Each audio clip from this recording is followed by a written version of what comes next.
এবার বাংলাদেশের দুঃখ নামে পরিচিত ফারাক্কা বাঁধের ১০৯টি গেট খুলে দিয়েছে ভারত সরকার। ভারতের বিহার ও ঝাড়খণ্ডে বন্যার জেরে ফারাক্কা ব্যারেজের সবকটি গেট খুলে দেওয়া হয়েছে বলে জানায় তারা। সোমবার এই গেটগুলো খুলে দেওয়া হয়। এতে একদিনে বাংলাদেশে ঢুকবে ১১ লাখ কিউসেক পানি। এই গেট খুলে দেওয়ায় দেশের রাজশাহী, চাঁপাইনবাবগঞ্জ, পাবনা, সিরাজগঞ্জ, কুষ্টিয়া, রাজবাড়ী ও মানিকগঞ্জ সহ আশপাশের জেলাগুলো প্লাবিত হবে বলে আশঙ্কা করা হচ্ছে।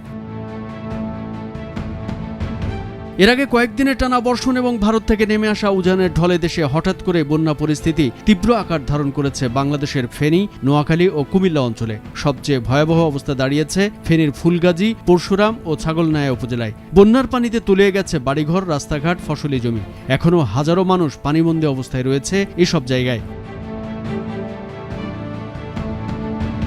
নদ-নদী বিষয়ক গবেষণা প্রতিষ্ঠান রিভারাইন পিপুলের পরিচালক এম আনোয়ার হোসেন বলেন, ফারাক্কার গেট খুলে দেওয়ার খবরটি আমাদের জন্য বিপজ্জনক। এর ফলে দেশের রাজশাহী, চাঁপাইনবাবগঞ্জ, পাবনা, সিরাজগঞ্জ, কুষ্টিয়া, রাজবাড়ী ও মানিকগঞ্জ সহ আশপাশের জেলাগুলো প্লাবিত হবে বলে আশঙ্কা করা হচ্ছে।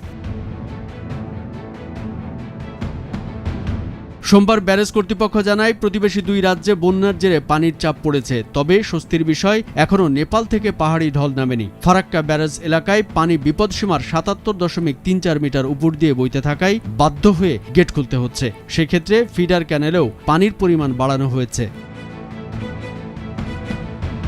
ফারাক্কা ব্যারেজের জেনারেল ম্যানেজার আর দেশপান্ডে বলেন, ফারাক্কা ব্যারেজ কর্তৃপক্ষ সবসময় অ্যালার্ট রয়েছে, প্রতি মুহূর্তে নজর রাখা হচ্ছে। খুব কম সময়ের মধ্যে যেভাবে পানির চাপ তৈরি হয়েছে তাতে ১০৯ গেটের সবকটি খুলে না দিলে ব্যারেজের উপর বড় চাপ তৈরি হচ্ছিল, বড় ক্ষতি হয়ে যেতে পারত। আপাতত ফিডার ক্যানেলে ৪০,০০০ কিউসেক ও ডাউন স্ট্রিমে ১১ লাখ কিউসেক পানি ছাড়া হয়েছে।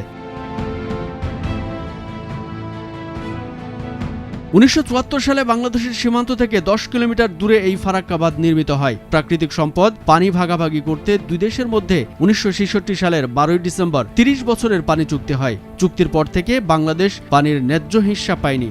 অথচ শুধু ভারত সরকারের প্রয়োজনে এই ফারাক্কা বাঁধের গেট বন্ধ অথবা খুলে থাকে বাংলাদেশের প্রতিবেশী এই দেশটি। যেমনটি আজ তাদের প্রয়োজনে বাঁধটির সবকটি গেট খুলে দেওয়া হয়েছে। এদিকে ফারাক্কার বিরূপ প্রভাব ও বাংলাদেশের দক্ষিণ পশ্চিমাঞ্চলের বিস্তীর্ণ এলাকা ও জনপদ রক্ষার জন্য ফারাক্কা বাঁধের বিকল্প হিসেবে গঙ্গা বাঁধ নির্মাণের কাজ শুরু করা আজ এই অঞ্চলের গণমানুষের দাবিতে পরিণত হয়েছে। কামরুজ্জামান আরিফ, ভোরের কাগজ।